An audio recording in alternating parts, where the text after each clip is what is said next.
दोस्तों नमस्कार, आदाब, सत श्री अकाल। चैट विद सुरेंद्र वत्स के 76th एपिसोड में आप सबका स्वागत है। 75th एपिसोड हमारा स्पेशल एपिसोड था और हमारे मेहमान थे डॉक्टर विवेक बिंद्रा। और हमने बातचीत की डॉक्टर विवेक बिंद्रा की बैकग्राउंड के बारे में। हमने बातचीत की डॉक्टर विवेक बिंद्रा ने बड़ा बिजनेस.com शुरू किया, उनका विजन क्या है और किस प्रकार युवा बड़ा बिजनेस से जुड़ सकते हैं। हमने बातचीत की कोविड-19 के प्रभाव के बारे में।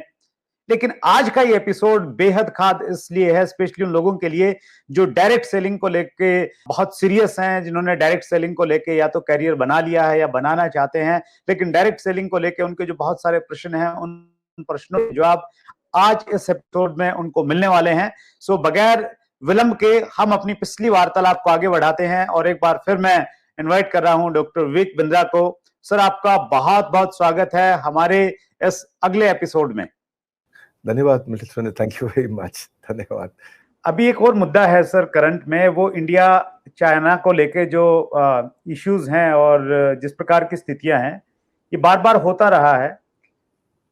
आपको क्या लगता है, अभी जैसे चाइनीज प्रोडक्ट्स की बाइकआउट की बात चल रही है, चाइनीज एप्स हम यूज नहीं करें, सो इस प्रकार की मुहिम चल रही है, बहुत सारे लोग चला रहे हैं। आपके अनुसार अगर हमने चाइना को बीट करना है, क्या तरीके हो सकते हैं? देखिए, एप्स को डिलीट करने का लिमिटेड फायदा होगा, जरूर होगा, मैं मना नहीं करूंगा, इग्नोर नहीं करूंगा उसको। चाइनीज प्रोडक्ट को यूज कम करने का भी एक लिमिटेड फायदा जरूर होगा। जिस दुकानदार को माल बेचने में चाइनीज में ज्यादा फायदा है वो चाइनीज ही बेचेगा, आप कुछ भी बोल लो।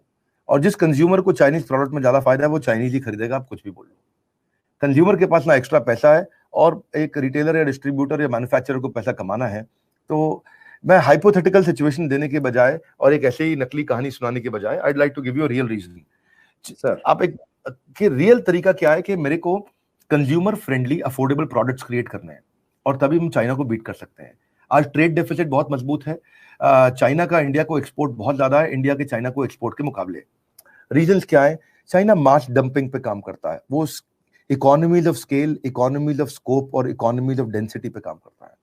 जब बड़े स्केल पे काम करता है तो उसकी कॉस्ट पर प्रोडक्ट अपने आप घट जाती है। तो मास प्रोडक्शन और डंपिंग के चलते उसके व्यापारी इंटरनेशनल मार्केट में compete कर पाते हैं, सस्ते में अपना माल दे पाते हैं, इसीलिए उनकी कॉम्पिटिटिव प्राइसिंग है। और क्योंकि वो रिवर्स मैन्युफैक्चरिंग करते हैं, देखते हैं एक्सपर्ट ने क्या बनाया, उसको कॉपी करते हैं, उसको फॉलो करते हैं। रिवर्स मैन्युफैक्चरिंग से भी कॉस्ट कम होती है। लेबर को बड़ा अच्छा बनाया उन्होंने। मैंने मिस्टर गडकरी से भी ये प्रश्न किया था कि हमारी लेबर को कैसे, कब आप इंप्रूव कर पाएंगे, हमारी स्किल बिल्डिंग की मिनिस्ट्री इतना कमजोर क्यों काम कर रही है, जबकि इतना बड़ा फंड 1 लाख करोड़ का हमने इसके ऊपर डाला था, उसके बावजूद भी हमारी लेबर एफिशिएंट नहीं है। इसके अलावा उनकी गवर्नमेंट स्टेबल रहती है, गवर्नमेंट रोज रोज नहीं बदलती। तो हमारे देश में बड़ा इंपॉर्टेंट है कि अगर जात पात को छोड़कर के एक स्टेबल गवर्नमेंट को तैयार करें तो उससे फायदा होगा। एजुकेशन वहां पे ज्यादा अच्छा है, यहाँ पे एजुकेशन अभी भी बहुत कमजोर है हमारे भारत देश में। इंडस्ट्रियल नेटवर्क क्लस्टरिंग, आपने क्योंकि बताया कि आपने मेरा गडकरी जी वाला सेशन देखा था, अब मैं देखा होगा, मैंने उनसे प्रश्न किया कि इंडस्ट्रियल नेटवर्क क्लस्टरिंग, अब चाइना के अंदर बल्ब चाहिए तो उसका पूरा शहर है, वहां पे आप जाएं, आपको टी शर्ट चाहिए तो उसका शहर है, मोबाइल चाहिए तो उसका शहर है, जो खरीदना है तो उसके अपने शहर होते हैं और वो पूरा नेटवर्क का क्लस्टर होता है और उस नेटवर्क के क्लस्टर में बिजनेस को फ्लरिश करना आसान हो जाता है। यहाँ पे सब टुकड़ों में फ्रैगमेंटेड है, वहां पे बिजली सस्ती है इसलिए फैक्ट्रीज को चलाना आसान है, वर्ल्ड क्लास इंफ्रास्ट्रक्चर है, वहां पे सड़कें, हाईवे, पोर्ट्स, एयरपोर्ट्स सब बहुत सुंदर बन चुके हैं, मजबूत हो चुके हैं, जो भी इंडिया में लगातार बढ़ रहा है। Per day construction of roads का टारगेट अच्छा लिया है हमारी सरकार ने और उम्मीद करता हूं कि अच्छा करें आगे चल के। चाइनीज गवर्नमेंट इंडस्ट्री पार्टनरशिप में बहुत बिलीव करती है। पाकिस्तान आके लगभग वो बिजनेस में कैप्चर कर चुके हैं, श्रीलंका तो बहुत पहले कैप्चर कर चुके थे। अब नेपाल में चाइना पूरी तरह प्रवेश कर चुका है और देख रहा है कि हम नेपाल को कैसे अपने साथ ले लें। इंडिया अभी थोड़ा अपने साउथ एशिया के अंदर, south east Asia, India, Nepal, Burma, Bangladesh, Bhutan, Sri Lanka, Maldives, इसमें इंडिया मजबूत खड़ा है, बहुत ताकत से खड़ा है और चाइना आसानी से हमारे को टच नहीं कर रहा है।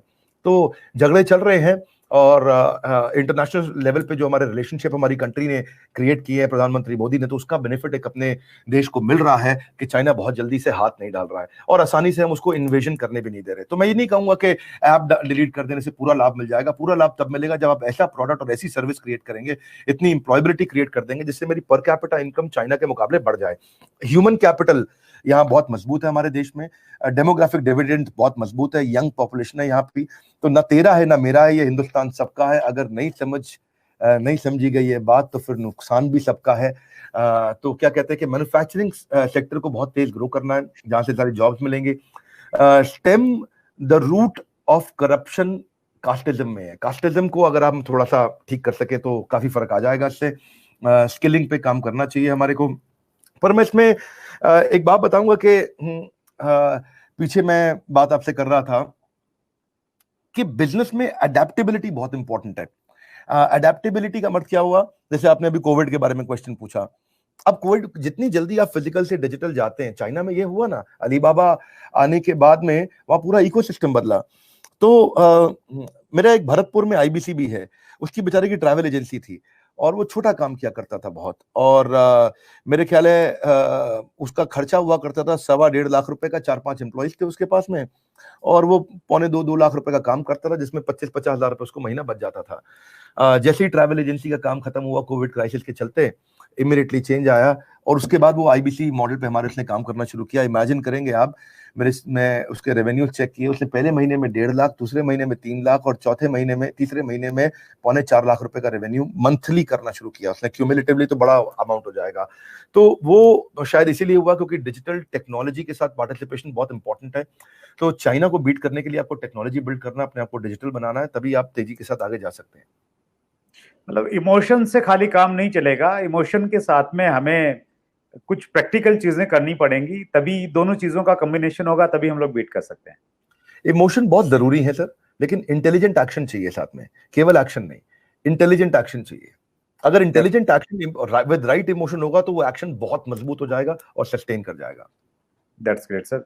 आप हर चीज की केस स्टडी हमारे सामने लेके आते हैं सर, बहुत रिसर्च करते हैं। अगर हम लोग इंडिया की एक छोटी सी केस स्टडी करें और हम देखना चाहें आपकी नजरों से कि इंडिया की 3 स्ट्रेंथ क्या है और 3 वीकनेसेस क्या क्या है।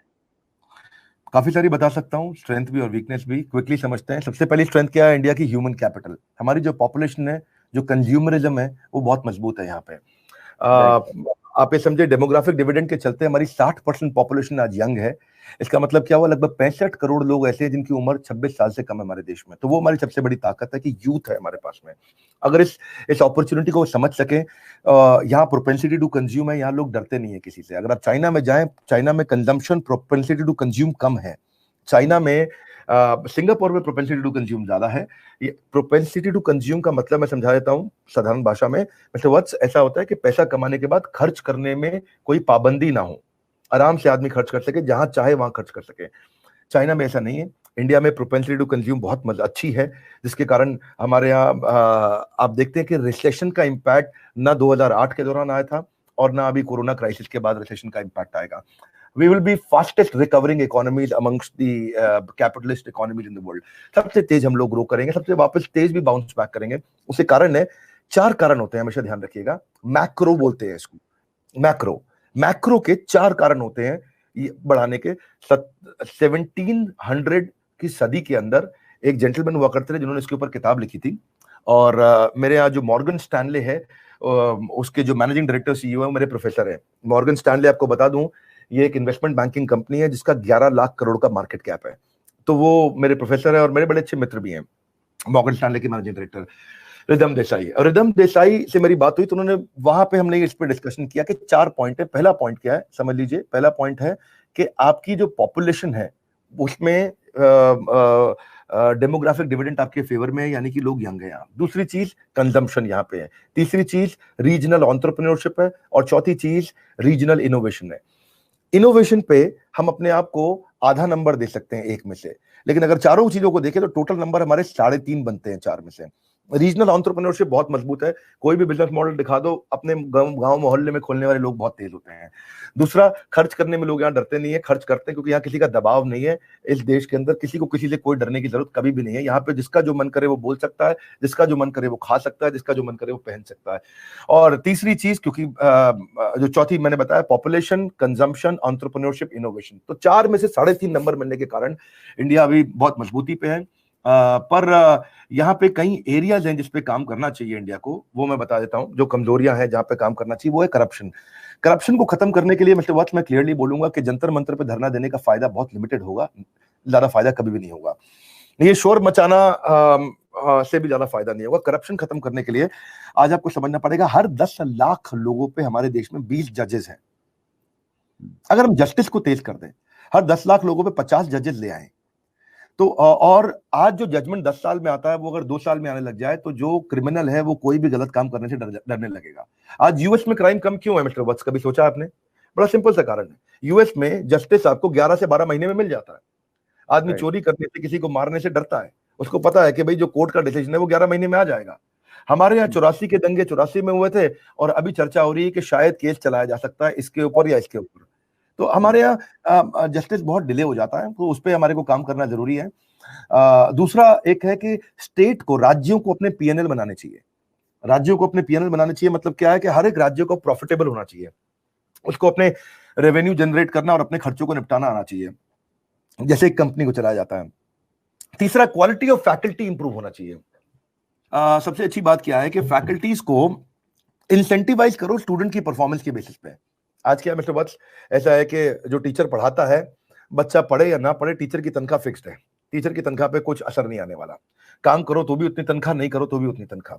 लेकिन अगर मॉडल को चेंज कर दें और टीचर की सैलरी में 30% वेरिएबल कर दें, समझो कि टीचर की तनख्वाह उदाहरण के रूप में 1 लाख रुपए महीना है, उसको बोले तुम्हें 70,000 रुपए मिलेगी, पर बाकी 30,000 तब मिलेगी जब तुम्हारे क्लास में बच्चे बैठे हुए उनकी परफॉर्मेंस को 10, 20, 30% इंप्रूव कर दोगे। और टीचर की तनख्वाह में अगर वेरिएबल ऐड कर दे तो काफी फर्क आ जाएगा। जैसे आप एमएलए में इंसेंटिव देते हैं, ऐसे टीचर को भी इंसेंटिव मिलना चाहिए।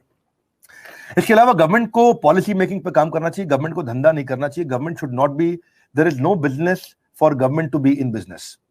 बिजनेस करना चाहिए कॉर्पोरेट्स को, सारे कॉर्पोरेट्स को इनवाइट करके आपस में कंपटीशन बिल्ड कर दें ताकि कस्टमर के लिए प्राइस कम हो जाए। जब एक ही आइटम को देने के लिए 100 कंपनी आ जाएंगी तो अपने आप कस्टमर को सस्ते भाव पे मिल जाएगा माल। रेलवे को, एयरलाइंस को, ऑयल एंड गैस को, सबको प्राइवेटाइज कर देना चाहिए। उससे क्या होगा, स्पीड आ जाएगा और गवर्नमेंट अच्छी पॉलिसी बनाएगा। अगर गवर्नमेंट बिजनेस करने में बिजी हो जाएगी तो गवर्नमेंट पॉलिसीज कब बनाएंगी। ब्यूरोक्रेट्स को आपको और इंसेंटिवाइज करना होगा ताकि वो रेवोल्यूशन ला करके दे सकें। ब्यूरोक्रेट की लाइफ में स्टिक तो है पर कैरेट नहीं है। अगर ब्यूरोक्रेट कोई बड़ा रेवोल्यूशन लेकर के आता है, आईएएस ऑफिसर, तो उसको कोई खास इंसेंटिव नहीं मिलता, उसको कोई ग्रोथ नहीं मिलती है, उसको कोई रेवेन्यू में शेयर नहीं मिलता है। तो ब्यूरोक्रेट को डर रहता है कि मैं ज्यादा काम कर दूंगा तो कल को सीवीसी आ जाएगी, सीएजी आ जाएगी, सीबीआई आ जाएगी। सॉरी, मैं थोड़ा आज एमएलएम जैसा बात नहीं कर रहा, मैं रियल इकोनॉमी, इंडस्ट्री, बिजनेस की बात कर रहा हूँ। पता नहीं आपके चैनल पे ये सब चलता है कि नहीं चलता है। हो सकता है कि आपके चैनल पे लोग मेरा वीडियो देखे ही नहीं, क्योंकि उनको थोड़ा एमएलएम का आदत रहता है और मैं बात करता हूँ इकोनॉमी की, बिजनेस की, ग्रोथ की, प्रोडक्टिविटी की। तो आई डोंट नो, मैं इस कंटिन्यू करूँ इसी मोमेंटम। सो उनका video sir with in 20 hours जब वो लाइक्स में चला गया सर, आपके दीवाने हैं सर लोग। Please go ahead. धन्यवाद। मेरा मॉडल बड़ा सिंपल है कि रियल ज्ञान दो, हवा की बात मत करो। डिओड्रेंट में हवा बहुत होती है, एक्चुअली कंटेंट थोड़ा होता है। मेरा मानना है परफ्यूम की तरह काम करना चाहिए, जिसमें जितनी बार स्प्रे करो एक्चुअल कंटेंट निकल के आए। और मिस्टर वत्स, अगर आप चाहते हैं तो हमारे देश में स्कॉलरशिप्स बढ़नी चाहिए, कम से कम 1 लाख करोड़ की स्कॉलरशिप ऐड हो जाए, हर मेधावी बच्चे को स्कॉलरशिप मिले। इसके अलावा इंडस्ट्रियल नेटवर्क क्लस्टरिंग की मैंने बात करी। बैंक से आप जापान से लोन लेकर के आइए सस्ता, 1% पे, आधा % पे, जैसे मोदी जी ने अभी किया। उन्होंने ट्रेन्स बना दी, रैपिड ट्रेन्स बना दी, 50 साल का लोन लेकर के आए मोदी जी, राइट। तो मैंने बधाई दूंगा, अच्छा डिसीजन लिया उन्होंने बहुत। क्यों? क्योंकि 50 साल बाद कौन लोन देगा, किसको क्या देगा, किसको पता, उधर कौन इधर कौन, किसी को नहीं मालूम। और कितना, 1%, 2% पे लेके आ रहे, एनुअल बोल रहा हूं मैं। इतना सस्ते अगर लोन पे ला करके जापान को बोले भाई तुम आके इंफ्रास्ट्रक्चर बिल्ड कर दो, कम से कम चाइना जैसे तो नहीं है वो लोग, है तो एथिकल इकोनॉमी। आएंगे यहाँ पे आके इन्वेस्टमेंट करेंगे, उनको आप, उनसे आप बोलो कि भाई इन्वेस्टमेंट का आपको मैं इतना % इंटरेस्ट दे दूंगा और 100 साल तक इंटरेस्ट देते रहो। कौन होगा 100 साल बाद, किसको क्या पता। आपकी इकोनॉमी आज सुधर जाएगी, इकोनॉमी सुधर जाएगी तो ग्रोथ आ जाएगी। अर्बनाइजेशन बढ़ाना चाहिए, इंफ्रास्ट्रक्चर बढ़ाना चाहिए, गांव को क्लस्टर कर देने चाहिए। क्लस्टर का मतलब है गांव को शहर मत बनाओ, पर गांव कुछ जोड़ के 1 लाख की पॉपुलेशन बना दो। जैसे ही 1 लाख की पॉपुलेशन होती है तो वहां बिजनेस, इकोनॉमी मूवमेंट तेज हो जाता है। माहौल गांव का है तो गांव का लाभ भी रह गया और इकट्ठे जुड़ने से बिजनेस के लिए अपॉर्चुनिटीज भी क्रिएट हो गई। इसी से एफिशिएंसी आ जाएगा। गवर्नमेंट को स्टार्टअप्स को मदद करना चाहिए बहुत तेजी के साथ में। और आखिरी जो सबसे ज्यादा महत्वपूर्ण है, जैसे आपने बताया कि आप संस्कृत की पढ़ाई भी आपने करी, आपने शुरू में बताया मुझे कि चंद्रगुप्त मौर्य के समय में चाणक्य हुआ करते थे, तो आपको चाणक्य की आवश्यकता है। भगवान राम की, भगवान कृष्ण की, पुराना भारत ही हमें आगे लेकर के जाएगा। भगवत गीता की वैल्यूज, प्रिंसिपल्स और मोरालिटी हमारे को चाहिए, तो हमारे को अपने लीडर्स को ठीक चुनना है। अगर लीडर्स हमारे गलत हैं तो दिक्कत आती है। ये मेरी जात का है, ये मेरे गांव का है, ये मेरी बिरादरी का है, इसका मतलब ये नहीं कि वो कॉम्पिटेंट होगा। लीडर जात बिरादरी का हो ना हो, पर कॉम्पिटेंट होना जरूरी है। That's great, wonderful sir. चूंकि ये पॉलिटिकल मुद्दा है, इसमें मैं एक चीज पे और थोड़ा सा आपका व्यू चाहूंगा, क्योंकि बहुत इंपॉर्टेंट है। हमारा यूथ आपको बहुत फॉलो करता है। हमारे देश में जो भी पार्टी आती है वो जनरली फ्री में चीजें देना शुरू कर देती है कि हमारी सरकार आएगी तो हम आपका ये लोन माफ कर देंगे, आपको ये आटा दे देंगे, तेल दे देंगे, ये सब दे देंगे। सो इससे जी, क्या देश में कोई अच्छा मैसेज हम लोग क्रिएट कर पा रहे हैं? बड़ा अच्छा है जी। वेनेजुएला की इकोनॉमी को जाके स्टडी कर लीजिए। वेनेजुएला ने यही किया। वेनेजुएला के पास अपना तेल था। जब तक तेल के भाव ठीक थे, तेल एक्सपोर्ट करता था, कमाता था, और उनकी सरकार ऐसी थी हम ये फ्री दे देंगे, वो फ्री दे देंगे, ऐसा फ्री कर देंगे, ऐसी सरकार थी उनकी। आज आप जाके देख लीजिए, वेनेजुएला में जो इन्फ्लेशन है वो 10-10 हजार % से बढ़ रहा है। हमारे इन्फ्लेशन कितना है? 5-7% बढ़ता है। यूएस में इन्फ्लेशन कितना है? 10% के अंडर रहता है सब कुछ हमेशा। उनकी इकोनॉमी डूबने का कारण यही था। आज तेल की जरूरत नहीं है, दुनिया भर लॉकडाउन में चली गई है, सारी गाड़ियां, ट्रक, बस, हवाई जहाज सब बंद हो गए हैं, सब लोग बैठ गए अपने घर के अंदर में। आप भी अपने घर पे हैं, मैं भी अपने घर पे हूं। तो आज इंडिया ने इंपोर्ट करना बंद कर दिया तेल, दुनिया भर ने वेनेजुएला से तेल इंपोर्ट करना बंद कर दिया, वेनेजुएला की पूरी इकोनॉमी डूब गई। फ्री देना is not the right model. मैं भी फ्री को कभी भी, क्योंकि फ्री सस्टेनेबल नहीं है, स्केलेबल नहीं है। ध्यान रखिएगा, फ्री सस्टेनेबल नहीं है, स्केलेबल नहीं है। आपको सस्टेनेबल और स्केलेबल चाहिए तो उसके पीछे एक बिजनेस मॉडल होना चाहिए जिससे रेवेन्यू जनरेट करके वापस खर्चा किया जाए। पर्पस क्लियर होना चाहिए। मैं समाज सेवा करूंगा, पर करूंगा कैसे? ऐसे करूंगा जिससे देश सुरक्षित रहे। फ्री में बांटने से देश सुरक्षित नहीं होता है, आपको उसके मॉडल निकालने पड़ेंगे। इंटरव्यू बहुत लंबा होता चला जाएगा, वरना मैं आंसर करने में, मेरे लिए तो ये सब फेवरेट टॉपिक्स है मेरे। देश को नेक्स्ट लेवल पे ले जाने के लिए क्या क्या इनिशिएटिव देने चाहिए, मेरे फेवरेट टॉपिक्स हैं। मैं एक एक करके बहुत सारे नेताओं और मंत्रियों को भी पकड़ने वाला हूं और उनसे एक प्रश्न करने वाला हूं कि भाई आप, ऐसे तो देश नहीं चलेगा। हम लोग ये उम्मीद करें कि सर आने वाले टाइम में डॉक्टर विवेक बिंद्रा पॉलिटिक्स में आएंगे और वहां पे नीतियां बनाएंगे। Politics is a platform to influence the socio economic status of the country. पर मेरा पॉलिटिक्स में कोई इंटरेस्ट नहीं है। मेरा इंटरेस्ट है एजुकेशन में। हाँ, पॉलिसी इन्फ्लुएंस करने में आपने पूछा, जो सेकंड हिस्सा था उसमें मेरा बहुत इंटरेस्ट है। तो उसके लिए मैं कहीं ना कहीं सरकार के लोगों को कुछ ना कुछ सुझाव ऐसा देता रहता हूं जब वो मिलते हैं, बात करते हैं। वैसे पिछली दफा जब इलेक्शंस हुए थे तो 40 सांसद लगभग मेरे पास आते रहे हमारे 6 महीने में हमारे ऑफिस में 2019 इलेक्शन से पहले, और रोज कोई ना कोई सांसद आते थे। और एक पार्टी के तो बहुत ज्यादा लोग आए और उन्होंने बड़ी कोशिश करी कि मैं यूपी में उनकी तरफ से इलेक्शन लड़ूं और उनके लिए कैंपेनिंग भी करूं। तो ये बहुत दूर की बात है, अभी मेरा इलेक्शन में कोई इंटरेस्ट नहीं है। पॉलिसी इन्फ्लुएंसिंग में मेरा बहुत मजबूती से इंटरेस्ट है कि पॉलिसी ऐसी बने, एजुकेशन की, बिजनेस की, जहां से बहुत बड़ा असर आ जाए। That's great. नहीं, आप बहुत अच्छा काम कर रहे हैं सर बाहर रह के भी। और नितिन गडकरी के साथ जो आपने इंटरव्यू लिया, नितिन गडकरी ने आपको स्पेशली ये जिम्मेवारी दी कि आप मॉडल बना के लाइए और हमें दीजिए, हम लोग पॉजिटिवली उस पर काम करेंगे। और जैसे आमिर खान ये कहते हैं कि देश की सेवा करने के लिए पॉलिटिक्स में जाना जरूरी नहीं है, पॉलिटिक्स से बाहर रह के भी आप अपना काम अच्छे से करके कर सकते हैं। सो बहुत बढ़िया आप कर रहे हैं सर। मैं थोड़ा डायरेक्ट सेलिंग पे आना चाह रहा हूं सर। डायरेक्ट सेलिंग को लेके बहुत सारे लोगों ने प्रश्न किए हैं, और जो एक मेजर प्रश्न आया है, 100 से ज्यादा लोगों ने कमेंट किया होगा, वो जानना चाह रहे हैं कि डॉक्टर विवेक बिंद्रा को हिंदुस्तान में डायरेक्ट सेलिंग का, मल्टी लेवल मार्केटिंग का क्या भविष्य दिखता है? भविष्य बहुत खराब और बहुत अच्छा दोनों है, क्योंकि मेरे को माना जाता है कि मैं बिल्कुल साफ और स्पष्ट बात करता हूं। तो मैं आपके चैनल पर साफ और स्पष्ट बात करूंगा। पहले देखिए, अच्छी बात तो पहले समझते हैं जरा एक अच्छी बात को, कि ज्यादातर एमएलएम कंपनीज हमारे इंडिया में हेल्थ और वेलनेस पे काम करने लगी हैं आजकल।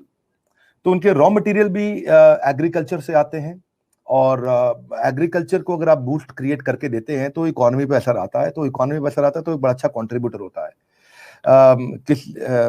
अब मैं एक एक कंपनी का नाम नहीं लूंगा, लेकिन इनके प्लांट्स हैं जो अलग अलग जगह पे, भारत में लगभग सबके प्लांट्स हैं, या तो आउटसोर्स किए हैं या खुद के प्लांट रन कर रहे हैं। जो बड़े हैं वो खुद के रन कर रहे हैं, और जो एमएलएम छोटी कंपनी उन्होंने आउटसोर्स किया हुआ है, और क्वालिटी पे जरूर चेक रखते हैं। उम्मीद करता हूँ रखना भी चाहिए उनको।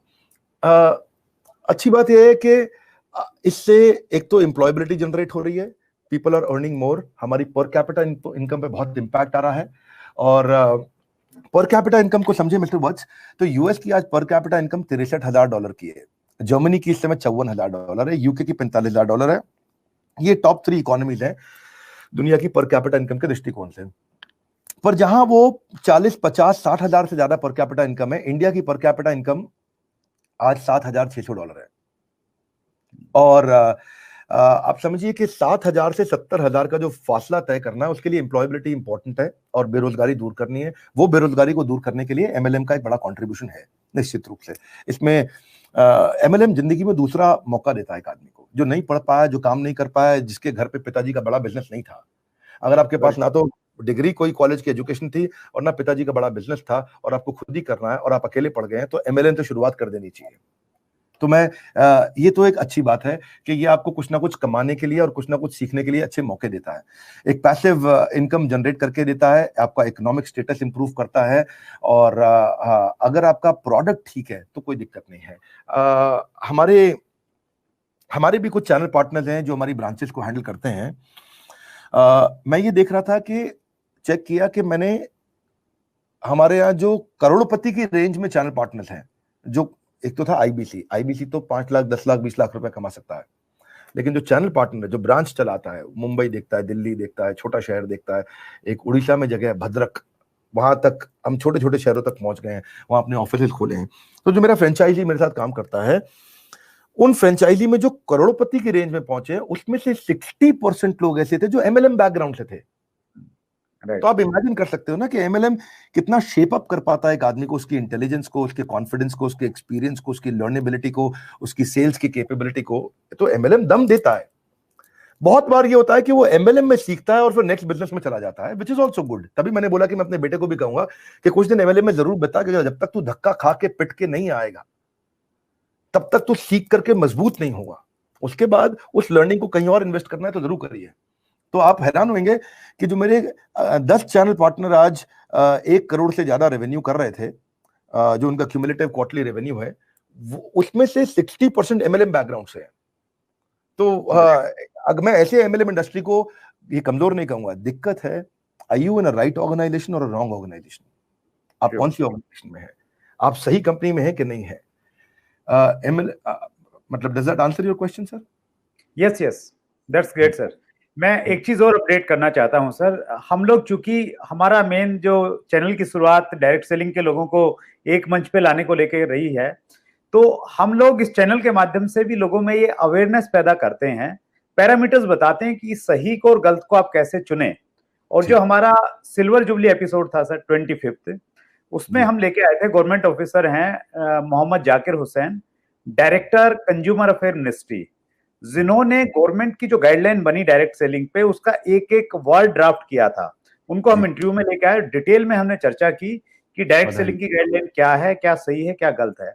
और जो हमारा 50वां एपिसोड था सर गोल्डन जुबली, उसमें हम लोग लेके आए फॉर्मर सेक्रेटरी कंज्यूमर अफेयर हेम पांडे सर, जिनकी डायरेक्शन में गाइडलाइन बनी थी। उस समय वो फॉर्मर उसमें सेक्रेटरी थे वहां पे। तो उन्होंने बहुत डीप में, डिटेल में डायरेक्ट सेलिंग के फ्यूचर के बारे में। सर मुझे ये वीडियो भेजिएगा, मैं भी देखूंगा। हाँ यस, मैं दोनों के लिंक आपको भेजूंगा सर। वो दोनों ग्रेट पर्सनैलिटी आए और हम लोग बात करते हैं, इसलिए मैं आपसे भी थोड़ी क्लैरिटी इसमें चाहता हूं। और आपका एक जो वीडियो आया सर, उसने हमें बहुत हेल्प किया, एमएलएम की सच्चाई। और मैं आज देख रहा था, उसको लगभग 54 लाख लोगों ने अब तक व्यू किया है। और आपकी जो मोस्ट व्यूड वीडियोज में उसका जो नंबर है, कोई 40वां नंबर है।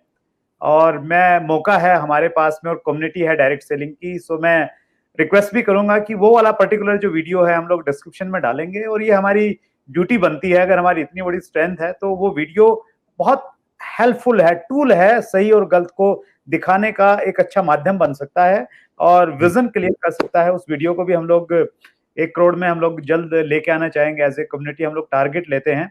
सो आपने बहुत clarity the sir, thank you so much. और कुछ लोगों ने ये प्रश्न किया है सर कि वो चाह रहे हैं कि आप एमएलएम के ऊपर में भी एक प्रॉपर केस स्टडी लेके आए, और कुछ लोगों ने ये चाहा है कि एमएलएम के ऊपर में एजुकेशन का थोड़ा सा अभाव है। सो उसको लेके भी अगर कोई आप पर्टिकुलर कोर्स अगर लॉन्च करें सो वो बहुत हेल्पफुल रहेगा सर इस कम्युनिटी के लिए। ऐसा कुछ प्लान है सर? हाँ, इच्छा है, प्लान तो नहीं है। अभी इच्छा है, फिलहाल कोई प्लान नहीं है। क्योंकि इस इंडस्ट्री में ना, देखिए मैं आपको कुछ चीजें बताना शुरू करूंगा आपको, पहले ऐसे प्लीज इसको सर, बैकग्राउंड देता हूँ। Please sir. इस इंडस्ट्री में आपकी, हम ये वीडियो लंबा ही रखेंगे, आप इस वीडियो को हाँ लंबा प्लीज डालिए, sir. Let people understand things. क्योंकि मैं एक न्यूट्रल पर्सपेक्टिव देना चाहता हूँ। मैं ऐसा पर्सपेक्टिव नहीं दूंगा कि मैं केवल बोलूं भागो, आंख बंद करके नहीं चलना है। इनकम आपकी बढ़ेगी, आप अपने खुद के बॉस बन जाते हैं, आपको टैक्स बेनिफिट्स मिलते हैं, आप इंसेंटिवाइज्ड महसूस करते हैं, रिकॉग्निशन बहुत मिलता है इस इंडस्ट्री में, फ्लेक्सिबल शेड्यूल रहता है, जब आपका मन करे तब आप काम करते हैं, आपके फ्रेंडशिप और रिलेशनशिप का सर्कल बड़ा हो जाता है, आपके पास हमेशा मेंटर्स रहते हैं, आप खुद अपनी कंपनी के प्रोडक्ट्स को कंज्यूम करेंगे तो डिस्काउंट्स मिलते हैं आपको। पर क्यूनेट जैसी कंपनीज हैं, इनको मैं नहीं पसंद करता। मेरे ये हृदय को, मेरे को दुख लगता है जब मैं ऐसी ऑर्गेनाइजेशंस को देखता हूं। अगर मैं नहीं पसंद करता तो अपना ओपिनियन रखने का अधिकार है मेरे पास में, तो मैं अपना ओपिनियन रख रहा हूं। मैं नहीं बोल रहा कि वो फ्रॉड है, मैं नहीं पसंद करता, आप जैसे भी हैं। मेरा एक बहुत क्लोज मित्र था, है, और उस मित्र की बहन की शादी में मैं उसके साथ गया था, और उनके ब्रदर, मतलब जिनसे शादी हुई लड़के से, वो लड़का आगे चल के क्यूनेट ज्वाइन कर गया। तो मेरे बहुत नजदीकी दोस्त की बहन मतलब मेरी बहन, अब मेरी बहन का पति मतलब मेरा जीजा, तो भाई इनका तो बहुत सम्मान होना चाहिए, हमारे देश की तो प्रथा यही है। अब जीजा जी जो बोले तो मानना पड़ेगा आपको। तो मिस्टर वत्स, मैं दुबई में था और ये भाई साहब क्यूनेट में थे दुबई में, और मैं अपना ट्रेनिंग इंडस्ट्री में अच्छा काम कर रहा था। तो ये मेरे पास आए, गाड़ी में बैठ के मुझे बोले कि तूने तो अपनी जिंदगी खराब कर ली है विवेक, लेकिन अगर तू चाहता है तो तेरू जो बोलता जा रहा हूं वो करता था, तेरी जिंदगी बदल जाएगी। मैं बोला क्या करना है? तो क्या खड़ा होकर स्टेज पर ट्रेनिंग देता रहता है? MLM ज्वाइन कर, मेरे साथ क्यूनेट ज्वाइन कर। मैं बोला कैसे? बोला 5 से 10 करोड़ रुपए हफ्ता कमाता हूं मैं, और ये उम्मीद कर रहा हूं 25 करोड़ रुपए हफ्ते की मेरी इनकम हो जाएगी अगले 2 क्वार्टर में, मतलब ऐसा 6 महीने में, ऐसा बोला। तो जैसे ही कोई बड़े बड़े पैसे की बात करने लगता है ना, तो मेरा पूरा शट डाउन हो जाता है माइंड, एकदम माइंड शट डाउन हो जाता है। 2 जोड़ जल्दी मिलेंगे 2 करोड़, मेरा उसी समय माइंड बंद हो जाता है। तो मैं उनको छोड़ के आ गया वहां पे। मैंने कहा बहुत अच्छा लगा, मैं जो सेवा कर रहा हूं मुझे करने दो, और आप इतना कमा रहे हो, उसमें जो सहयोग चाहिए मैं करूंगा। मैं आ गया चुपचाप वापस। अब उस बात को 3 साल हुए। 3 साल बाद वही जीजा जी, वो देखेंगे ये वीडियो मुझे मालूम है वही हमारे जीजा जी, आप जान के हैरान होंगे कि 70-80 हजार रुपए की नौकरी के लिए मेरे को कम से कम 100 बार फोन कर चुके हैं। तो कि मुझे आप 50 हजार रुपए दिला दो महीना, 70 हजार रुपए दे दो, अपनी कंपनी में कोई तो काम दे दो, कोई तो काम दे दो, कोई तो काम दे दो। सो जब इतना झूठ बोलता है आदमी, इतना झूठ बोलता है, इतना झूठ बोलता है, तो आपको डर लगता है और आप पीछे हो जाते हो। मैं जहां जहां जो लोगों से मिला, BMW, मर्सिडीज, गाड़ी, हेलीकॉप्टर, कोई कोई कहानी सुनाता है, कोई कोई कहानी सुनाता है। क्योंकि मैं पैसे से इंस्पायर्ड हुआ ही नहीं आज तक कभी भी। मेरा इंस्पिरेशन आता है पर्पस से, लोगों की मदद करने से।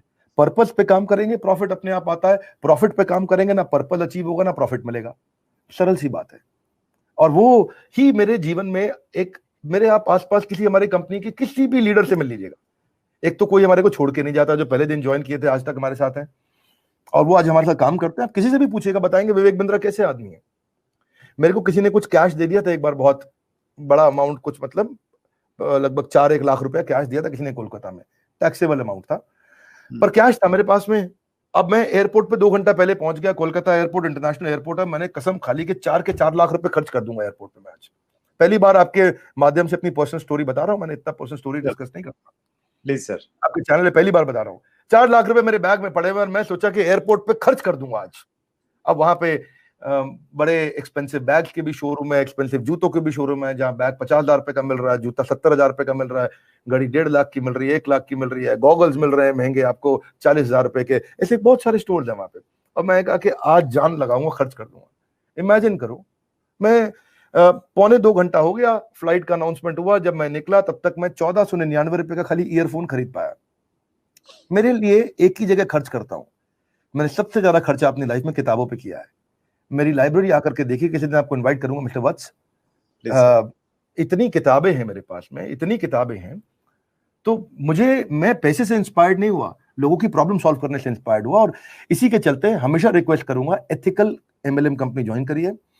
और आपने बताया कि जैसे कि आप बताते भी अपने प्लेटफॉर्म पर लोगों को शेयर करते हैं कौन क्या राइट है क्या रॉन्ग है, वो आप और जिम्मेदारी से करिए, क्योंकि आपके जैसे प्लेटफॉर्म्स की आवश्यकता है ताकि लोग समझ सकें, सही ऑर्गेनाइजेशन ज्वाइन करें, बिना बात के गलत चीज को एक्सटेंड ना करें।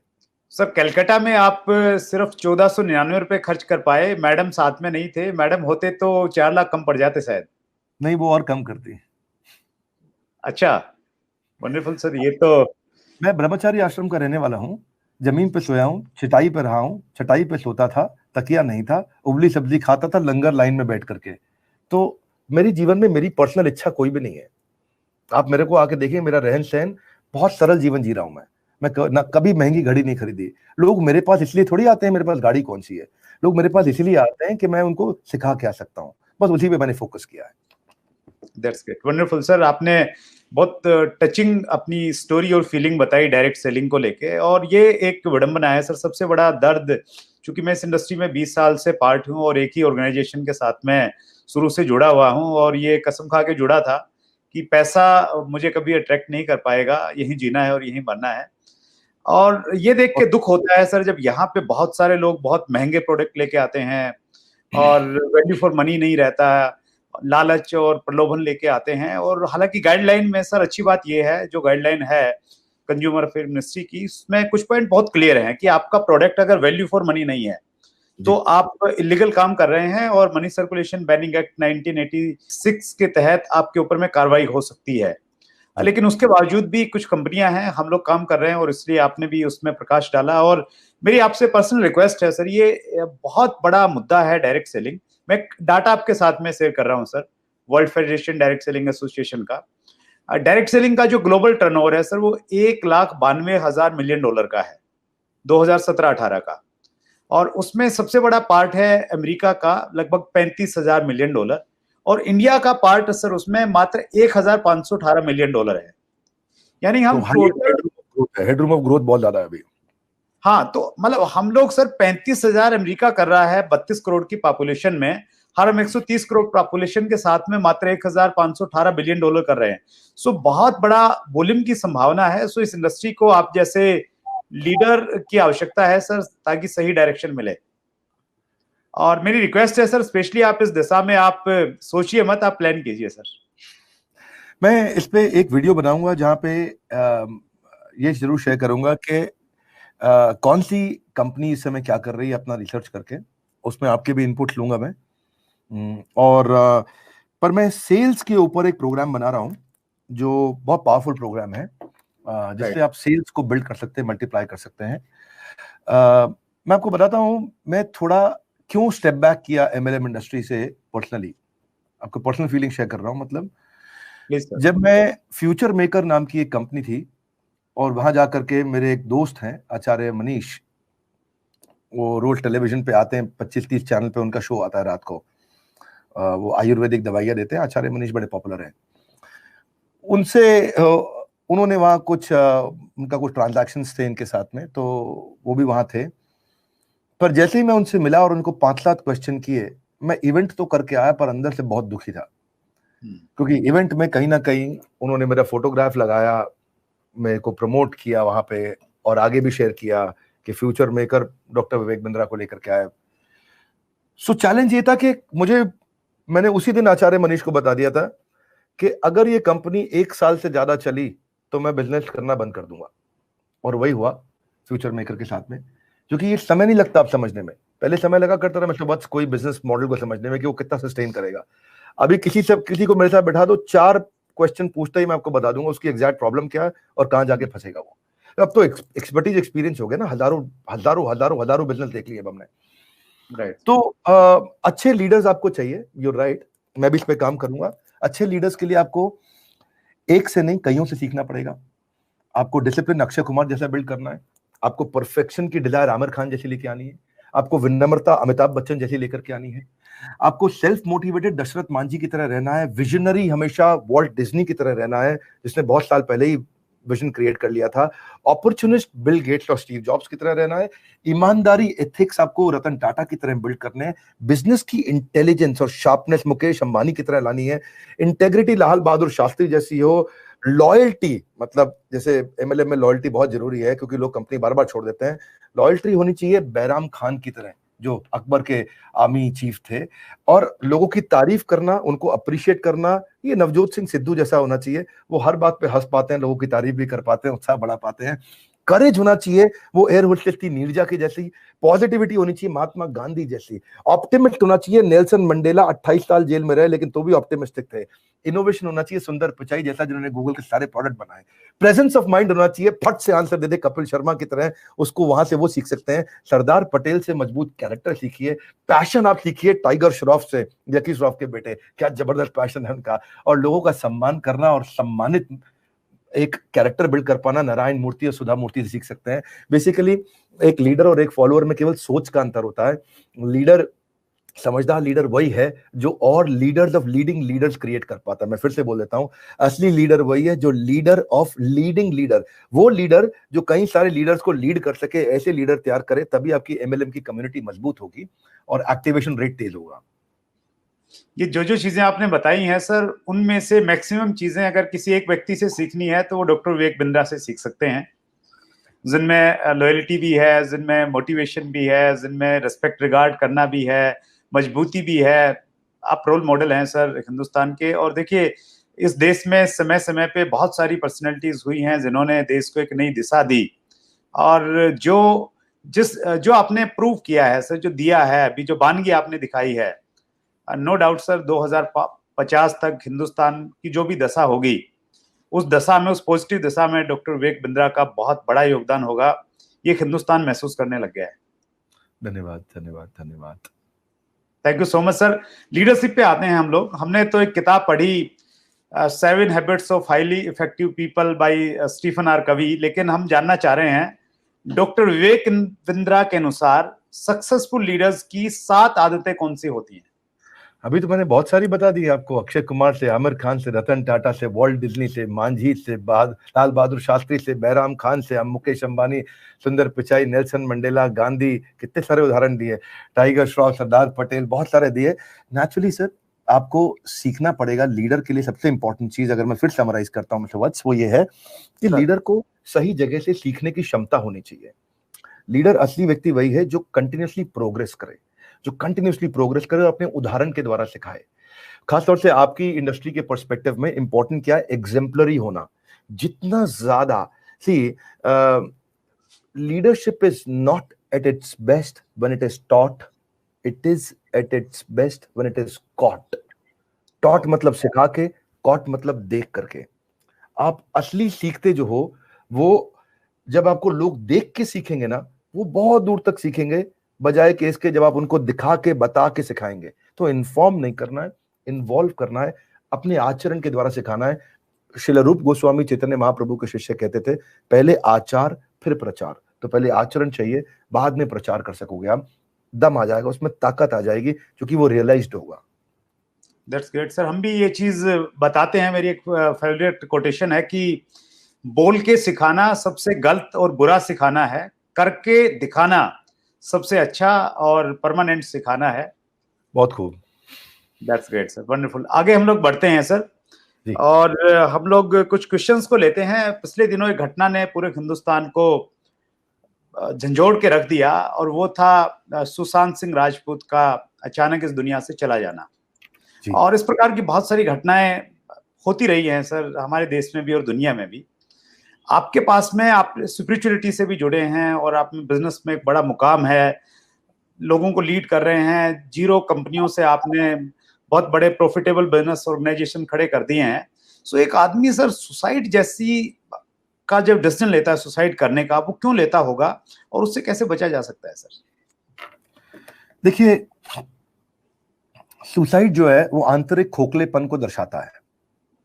इसके रूट कॉज को समझेंगे, फ्रूट्स तभी ठीक मिलेंगे जब रूट्स ठीक होंगे। अब इंडिया में सुसाइड रेट हायर साइड पे नहीं है अभी भी। मैं थोड़ा आपको दूसरा डेटा देता हूं। हाईएस्ट डिवोर्स रेट इस समय यूएस में 60% of marriages gets broken within the first year of their marriage. मैं थोड़ा हिंदी में बोलता हूँ, लगभग 10 में से 6 शादियां पहले 1 साल के अंदर यूएस में टूट जाती हैं, जिसके कारण जो बच्चे पैदा होते हैं वो आपराधिक वारदातों में जाते हैं, जिसको बोलते हैं जुवेनाइल डेलिंक्वेंसी। 13 साल से 18 साल की उम्र में अगर कोई बच्चा अपराध करता है उसको बोलते हैं जुवेनाइल डेलिंक्वेंट।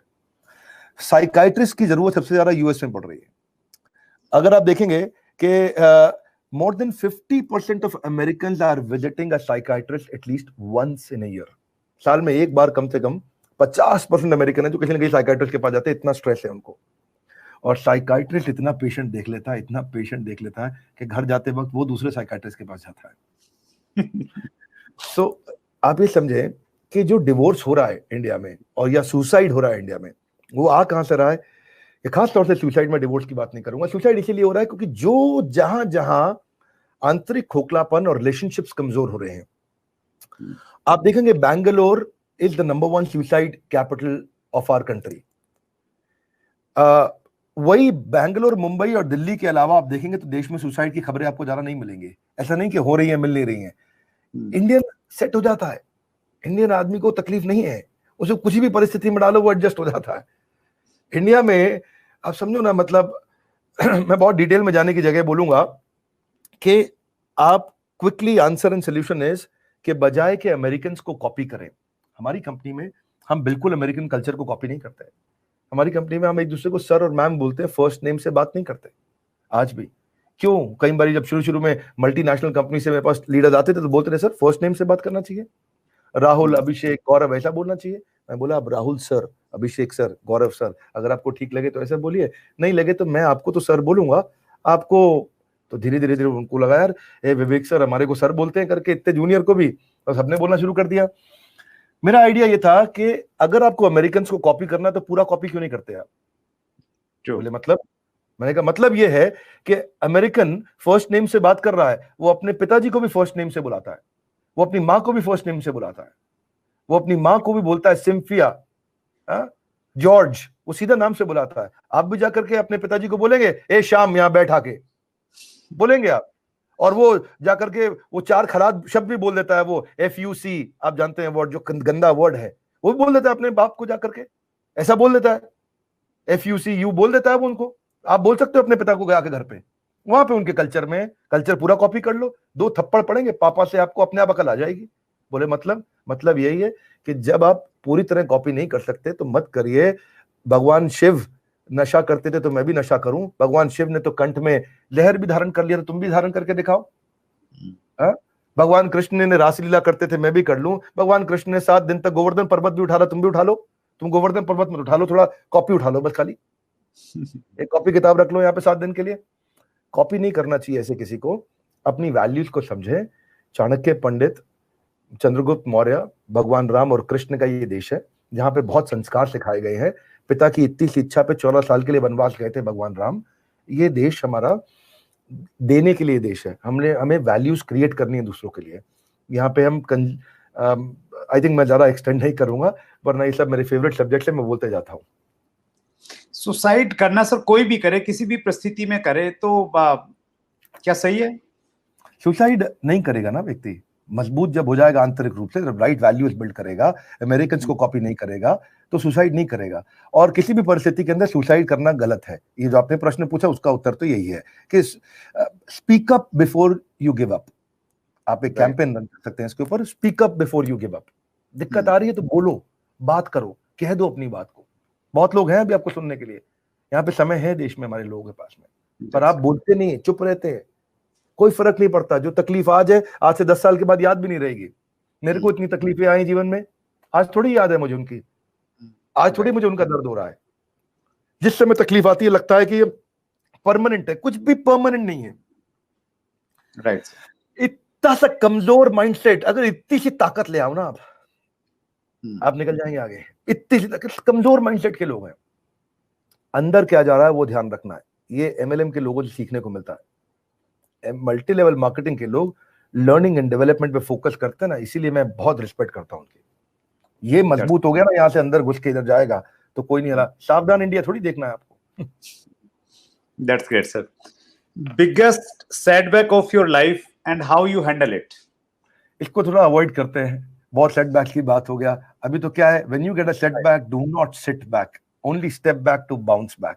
तो मेरे जितने भी सेटबैक्स थे मैं उनके लेके बैठा नहीं, I step back to bounce back. Simple rule है, जब भी कोई सेटबैक आए आप नया रास्ता खोजो, आपको मिलेगा और बाउंस बैक करो। एक्शन लोगे तो परसेप्शन ठीक हो जाएगा। प्रॉब्लम क्या, अपन एक्शन नहीं लेते, कोई भी एक्शन लेना पड़ेगा। That's great sir. अभी थोड़ा हंसी खुशी की बात पे आते हैं। Funny moment of your life. Funny moment of my life, ये अच्छी आपने प्रश्न पूछा। फनी मोमेंट, मैं एक बात कहना चाहता हूं कि मैं थोड़ा मजाक करने वाला आदमी नहीं हूं। फन पे मैंने कभी ज्यादा फोकस नहीं किया। तो मुझे लगता है कि मैं आनंद में ज्यादा बिलीव करता हूं। तो एक होता है मजा, एक होता है आनंद। तो असली आनंद जो है ना, मजा तो हो सकता है किसी का मजाक उड़ाने में या आपस में मजाक उड़ने में आ जाए, आनंद आता है सेवा में।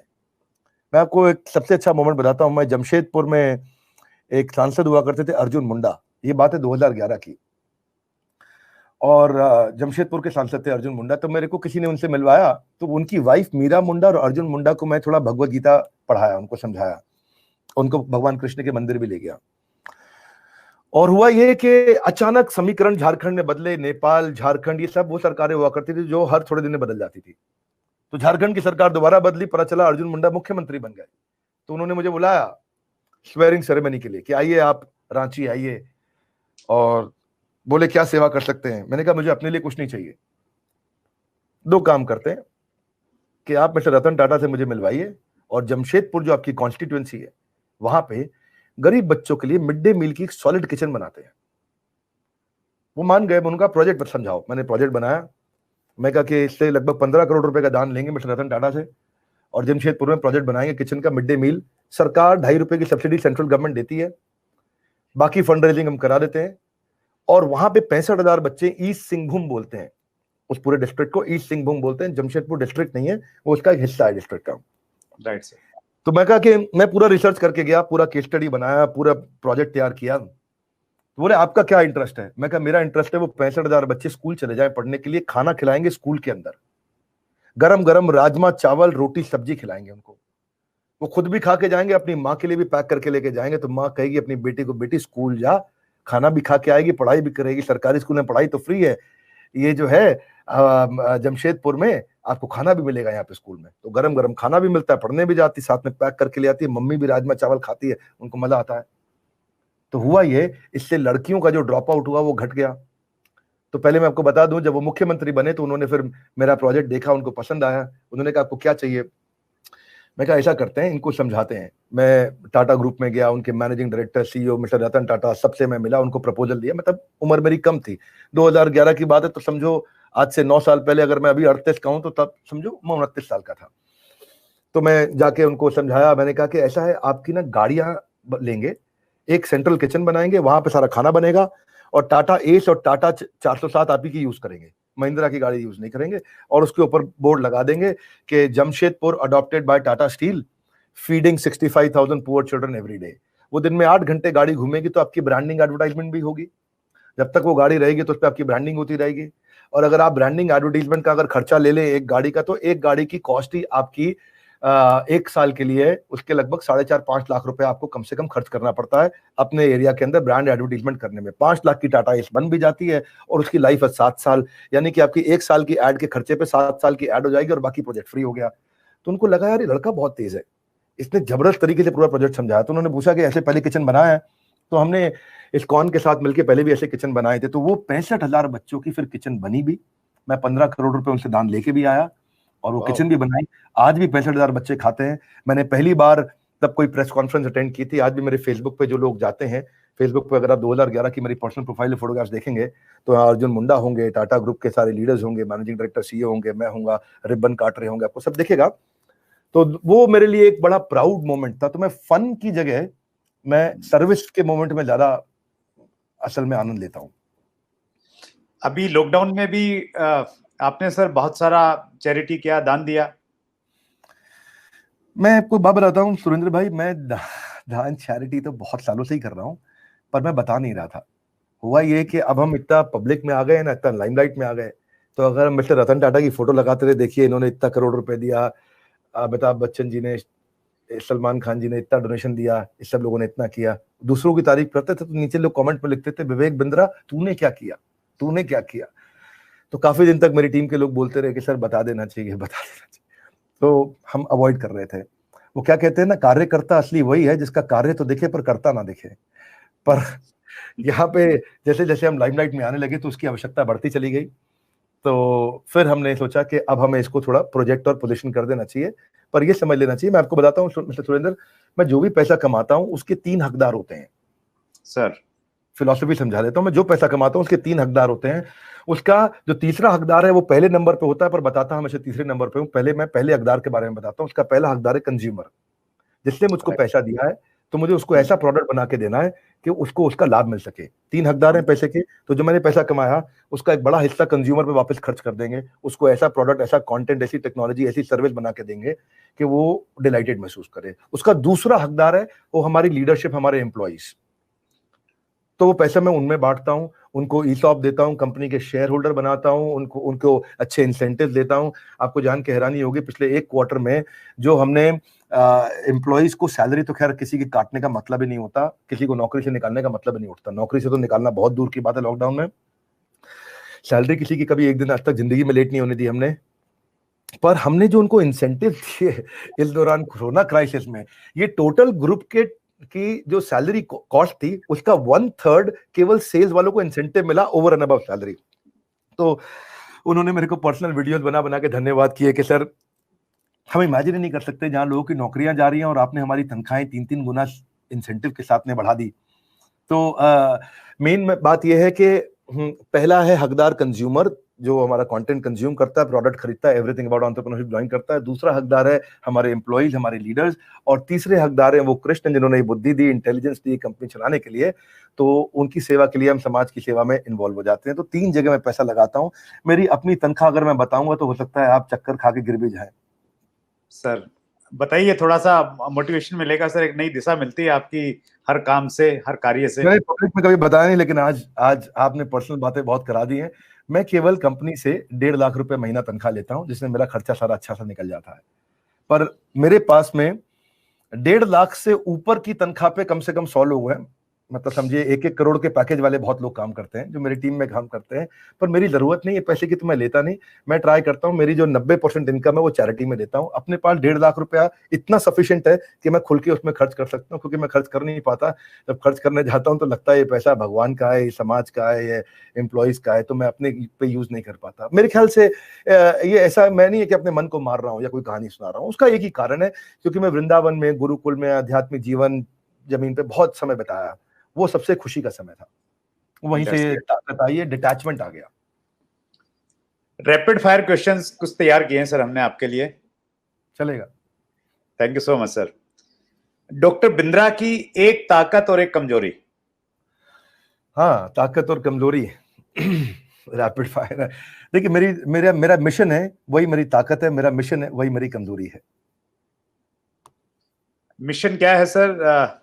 मेरा मिशन है भारत के व्यापारियों को नेक्स्ट लेवल पे लेके जाना, देश की जीडीपी पे इंपैक्ट लेकर के आना, भागलपुर के गांव के गरीब बच्चे को बॉस्टन के बराबर खड़ा करना, पीलीभीत के एक बच्चे को पेरिस के बराबर खड़ा करना, उनको मजबूत बनाना। ये मेरा मिशन है, ये मेरी ताकत है, और यही मेरी वीकनेस भी हो जाती है। इसके कारण मैं अपने कई नुकसान कर बैठता हूँ, चाहे वो मेरी हेल्थ का हो, परिवार को समय ना दे पाना, और चीजें करना। वही मिशन मेरी स्ट्रेंथ है, वही मेरी वीकनेस है। मिशन को हिलने नहीं देंगे। That's great sir. What is best compliment you have Gotan? Best compliment मैंने आपको बताया था, पर एक और बताता हूं आपको। ईस्ट का हार्वर्ड बोला हमारे को। अभी हार्वर्ड हमारे पे केस स्टडी लिख रहा है, हम दूसरों की केस स्टडी बनाते थे, अभी हार्वर्ड हमारे पे केस स्टडी बना रहा है। और दूसरा एक अच्छा कॉम्प्लीमेंट ये था कि जब मैं अपने गुरुजी के पास बैठा था और वो किसी और गुरुजी को बता रहे थे, मतलब किसी और सीनियर भक्त को, किसी संत को बता रहे थे कि ये मेरा शिष्य है। जब उन्होंने बोला ये मेरा शिष्य है, तो उस दिन मैं सबसे ज्यादा गर्वित महसूस हुआ कि मेरे गुरु ने मुझे शिष्य के रूप में स्वीकार कर लिया है। वरना एक सदगुरु शिष्य को स्वीकार करे, ये बहुत बड़ी बात होती है। तो जब उन्होंने थोड़ा मुस्कुराते हुए बोला ये मेरा शिष्य है, तो वो दिन मेरे लिए एक सफलता होती है। जैसे मतलब कभी फादर प्राइड के मोमेंट से बोलते हैं ना, ये मेरा बेटा है, तो ऐसा महसूस हुआ जैसे, क्योंकि वो मेरे गुरु ही मेरे पिता के समान है। तो जब उन्होंने बोला है तो बहुत वो दिन कभी भूल नहीं सकता मैं। That's great sir. Shrimad Bhagavad Gita के अलावा आपकी मनपसंद बुक कौन सी है? आप पहले से तैयारी करके आए थे, आपको पता है कि आप मनपसंद किताब पूछेंगे तो मैं भगवत गीता बोल दूंगा। सारी दुनिया जानने लग गई है सर ये। अच्छा ठीक है, तो इसलिए आपने पहले ही पूछ लिया। श्रीमद् भगवत गीता के अलावा बताओ भाई, गीता में बताओ। चलो ठीक है, एक किताब है 4DX, 4 discipline of execution, Chris McChesney की, वो मुझे बहुत पसंद है। और एक किताब है the one thing by Gary Keller, वो मुझको बहुत पसंद है। ये दोनों किताबों ने मेरे अर्ली करियर को काफी शेप अप किया। सर आपका किताब पढ़ने का तरीका किस प्रकार रहता है, थोड़ा कुछ बताएंगे सर? किताब पढ़ने का तरीका मेरा रहता है स्पीड रीडिंग। मैं बहुत स्पीड से पढ़ता हूँ। स्पीड रीडिंग सीखना भी चाहिए आपको, बहुत स्पीड से कैसे पढ़ा जाता है। और मेन मुद्दे किताब से जल्दी निकाल लेता हूँ। अब तक बहुत किताबें मैंने पढ़ ली है, ऐसे गिनी तो नहीं कितनी पढ़ी है, पर हाँ हफ्ते से 10 दिन में एक किताब में खत्म कर लेता हूँ। अभी भी रेगुलर पढ़ते हैं सर? बिल्कुल, कैसे छोड़ देंगे, ये तो भोजन है हमारा। That's great, wonderful sir. एक गलती जो आपने की और लोग न करें। शुरुआत के दिनों में मैं एम्प्लॉइज का ध्यान रखने का बहुत प्रयास किया, फिर भी नहीं रख पाया। तो एचआर को डिपार्टमेंट नहीं समझे, एचआर को कल्चर समझे। ओके, यही गलती मैंने किया था। एचआर को डिपार्टमेंट समझता था, लोगों का ध्यान रखना, ये डिपार्टमेंट लोगों का ध्यान रखेगा, एचआर डिपार्टमेंट सारे एम्प्लॉयज का ध्यान रखेगा। सबका ध्यान रखना ये पूरी कंपनी की जिम्मेदारी है, ये एक डिपार्टमेंट की जिम्मेदारी नहीं है। तो आज अपनी वो गलती मैं चाहता हूं कि लोग ना करें। शुरू में हमने कुछ गलतियां करी। एक मेरे पास हैरी शेफर्ड नाम के एक ट्रेनर हुआ करते थे, आज तक मैं उनसे माफी नहीं मांग पाया क्योंकि कभी बात नहीं हुआ दोबारा। पर आज आपके चैनल के माध्यम से मैं बताऊंगा कि 12,000 रुपए की बेचारे की तनख्वाह थी, बहुत छोटी, मेरे बिल्कुल शुरुआती पहले 6 महीने की बात थी, और उसका टीडीएस काट लिया गया अनजाने में। और उसने पूछा और तब मैंने ध्यान नहीं दिया। आज मुझे महसूस होता है, देखो वो बेचारे ने कभी शिकायत नहीं करी मुझे, लेकिन आज मुझे बात याद है कि 12,000 रुपए पे टीडीएस कैसे काटा, वो तो आता ही नहीं था नियम में। पर क्योंकि आपके अकाउंटेंट ने ध्यान नहीं दिया और कमजोर टीम थी, आप बिल्कुल नए नए आपने काम किया, आपने ये गलतियां कर दी, तो वो गलती से उसने मुझसे आज तक कभी शिकायत नहीं करी।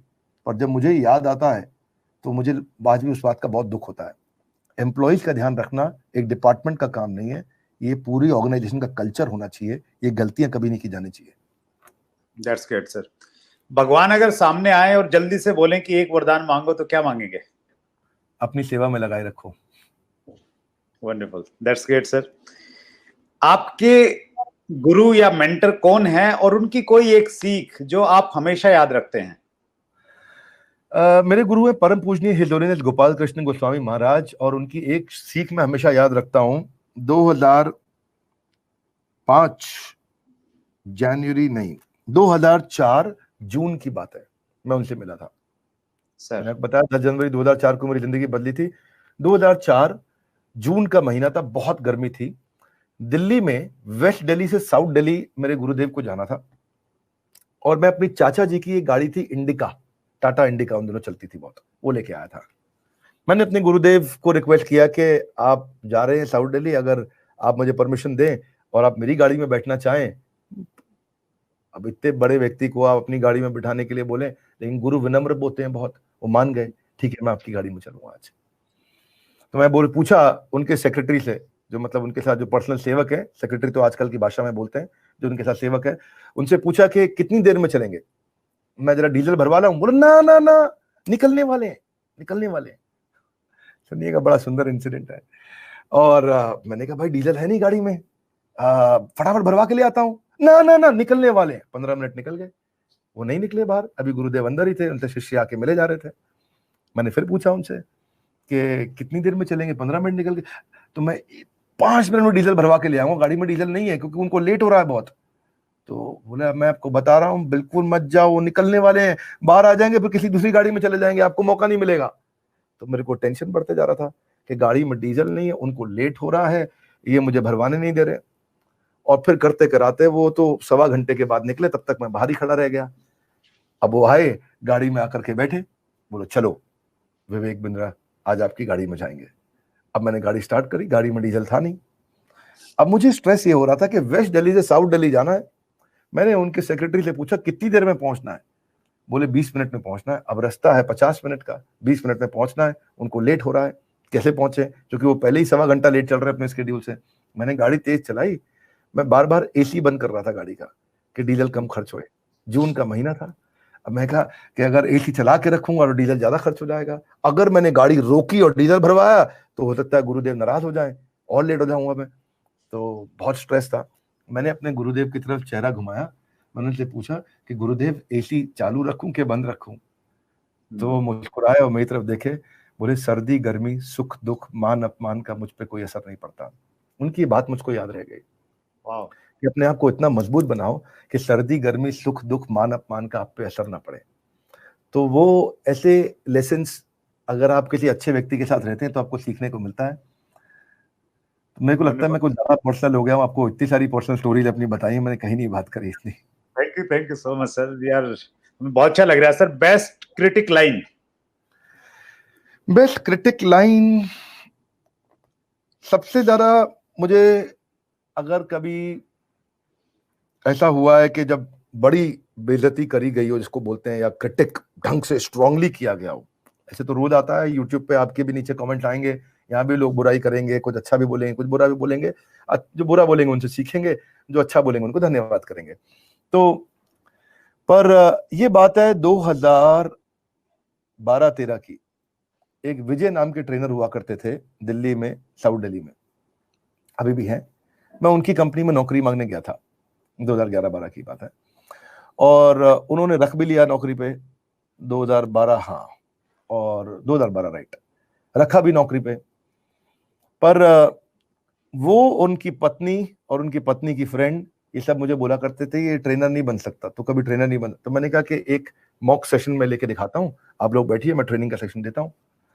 तो जब मैंने उनके सामने सेशन लिया तो उन्होंने बहुत मजाक उड़ाया मेरा, बहुत बेइज्जती किया कि तुझे बोलना नहीं आता, तेरी आवाज में तुतलापन है, इसमें लिस्प आता है, तू ख को ख ऐसा बोलना चाहिए, नहीं बोल सकता, और तेरी आवाज में दम नहीं है, you are a failure trainer, तो तुझे 10,000 रुपए का काम नहीं मिल सकता लाइफ में। तो जब उन्होंने ऐसा बोला तो मैंने बोला कि आप सिखाओ, मैं कुछ कोशिश करूंगा। तो उन्होंने मेरी तनख्वाह भी नहीं दी, मुझे निकाल भी दिया 2 महीना काम करने के बाद। तो निकाला, उसके बाद फिर एनीवेज तो कोई बात नहीं, तनख्वाह नहीं दी, निकाला उन्होंने। लेकिन आज मैं सोचता हूँ कि जो होता है अच्छे के लिए होता है, और वो दिन अगर इतने कठोर नहीं होते तो आज उनकी तरह की बहुत सारी ट्रेनिंग कंपनीज हमारे पास बिकने के लिए आई हुई हैं, हम उन्हें खरीद सकते हैं आसानी से, we can acquire them. That's great sir. आपका यूट्यूब चैनल सर पूरी दुनिया में फेमस है, आपका मनपसंद YouTube channel doctor Vivek Bindra के अलावा कौन सा है? कोई यूट्यूब चैनल मेरा फेवरेट नहीं है, आई विल बी ऑनेस्ट। हाँ, पर कुछ स्पीकर्स मेरे फेवरेट हैं, मैं तो आंसर जरूर करूंगा। एक तो हार्वर्ड बिजनेस रिव्यू आप कह सकते हो कि वो चैनल मुझको पसंद है। मिस्टर मोहनदास पाई हमारे देश में जो इन्फोसिस के को फाउंडर थे और मणिपाल यूनिवर्सिटी के चेयरमैन है, वो मेरे फेवरेट स्पीकर है, मुझको पसंद है, और हमारे प्रोफेसर भी हैं हमारे यहाँ, सिखाते भी, और मुझे पसंद बहुत है वो। अश्वत्थ दामोदरन है, वैल्यूएशन के गुरु, न्यूयॉर्क यूनिवर्सिटी के प्रोफेसर, वो मुझे पसंद है। निर्मल्या कुमार है professor London school of business के, वो मुझे काफी पसंद है। डॉक्टर रामचरण है हार्वर्ड बिजनेस स्कूल के, वो मुझे बहुत पसंद है। जैक वेल्च जो जी के को जो $12 बिलियन से $400 बिलियन पे ले गए, वो मुझको पसंद है। तो ये कुछ लोग थे जो मुझे काफी पसंद है। That's great sir. बिल्कुल लास्ट मोमेंट पे हैं सर हम लोग, मैं 2 ऑप्शन दूंगा, उनमें से आपने कोई चूज करना है। Sir your favourite Indian politician, Narendra Modi और राहुल गांधी? ओके, मैं थोड़ा फिर से अलाउ करूंगा आपको, मुझे डिफरेंट आंसर देने दीजिए। मुझे नरेंद्र मोदी भी पसंद है, राहुल गांधी भी पसंद है। आप पूछ सकते हैं क्यों। राहुल गांधी जो है उनकी एक अपनी ताकत है, वो लोगों को साथ में लेके चलते हैं लेकिन ज्यादा दूर तक चल नहीं पाते। नरेंद्र मोदी की अपनी ताकत है, वो लोगों को साथ नहीं लेके चलते लेकिन चलते बहुत दूर तक है। उनकी डिसीजन मेकिंग एबिलिटी बहुत मजबूत है बीजेपी गवर्नमेंट की, लेकिन वो लोगों का पूरा विश्वास नहीं जीत पा रहे। और कांग्रेस की डिसीजन मेकिंग एबिलिटी बहुत कमजोर है, पर लोगों का वो कुछ हद तक विश्वास जीत पाया करते थे, कम से कम ये कह सकता हूं। तो हमें क्या करना चाहिए, हमें दोनों से सीखना चाहिए।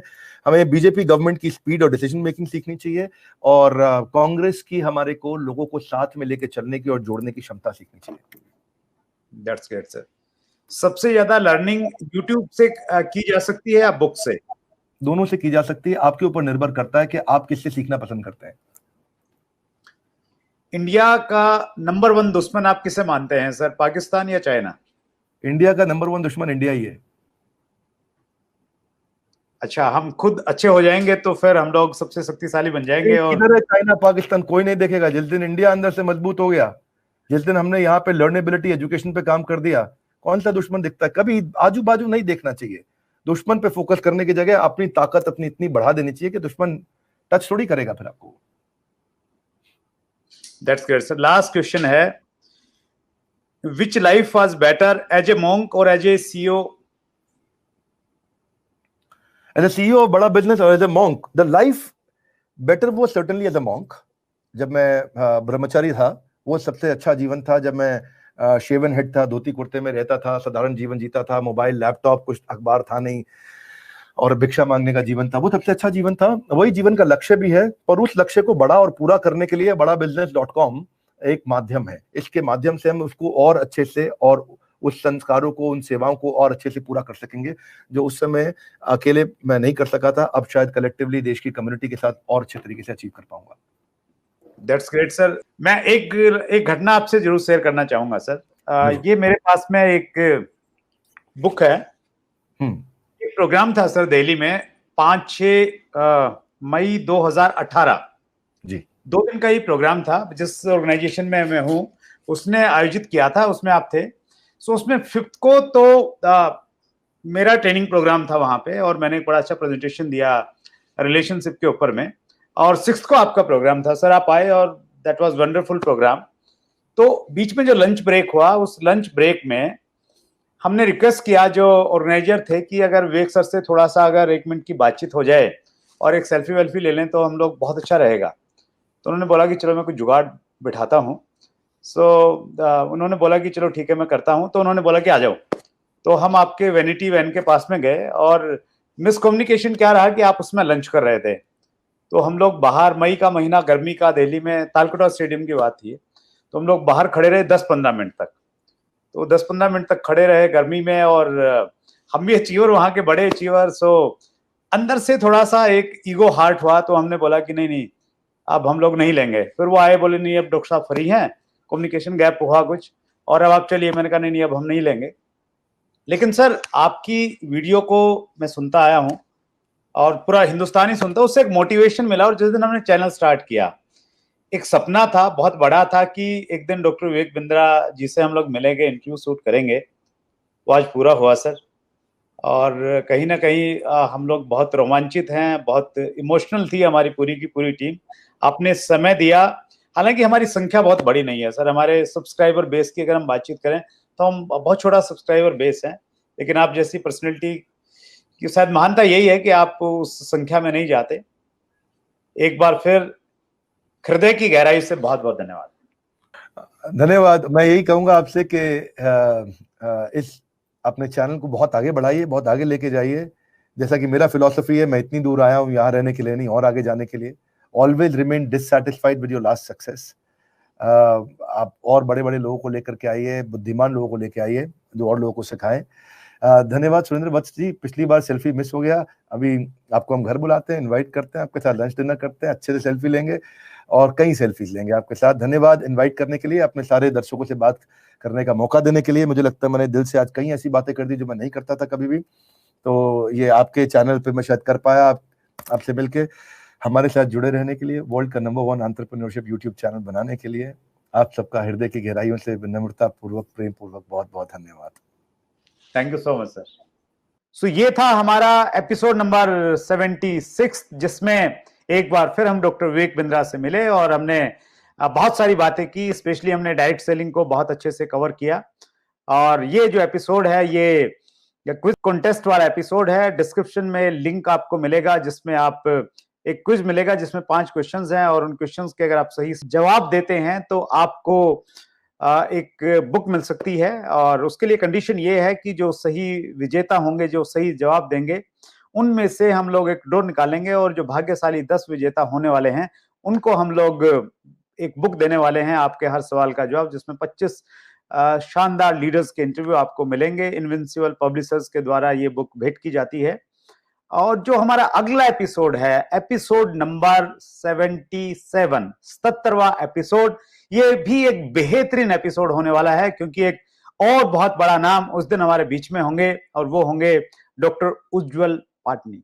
जी हां, जिन्होंने एक नया वेंचर लॉन्च किया है, businessjito.com, जिसके माध्यम से वो पूरे देश को एक अलग तरह की एजुकेशन दे रहे हैं। सो ये हमारा सौभाग्य है कि हम डॉक्टर उज्जवल पाटनी का वेलकम करना जा रहे हैं। सो 77th एपिसोड मंगलवार रात्रि 8 बजे आपके सामने होगा। आपने अगर अब तक चैनल को सब्सक्राइब नहीं किया है, सो एक बार फिर मैं कह रहा हूं कि वो एपिसोड आपका मिस नहीं हो, चैनल को सब्सक्राइब कीजिए, बेल आइकन दबा दीजिए, ताकि उसकी इंफॉर्मेशन आपके पास में आ जाएगी। थैंक यू वेरी मच, बहुत बहुत धन्यवाद। अगर आपने अभी तक chat with Surender Vats channel को सब्सक्राइब नहीं किया है तो अभी सब्सक्राइब करें और बेल आइकन दबाना ना भूलें, जिससे आपको आने वाली सभी वीडियोस की अपडेट सबसे पहले मिले और हमारी किसी वीडियो को मिस ना करें। वीडियो को ज्यादा से ज्यादा शेयर और लाइक करके अपना प्यार जरूर दें।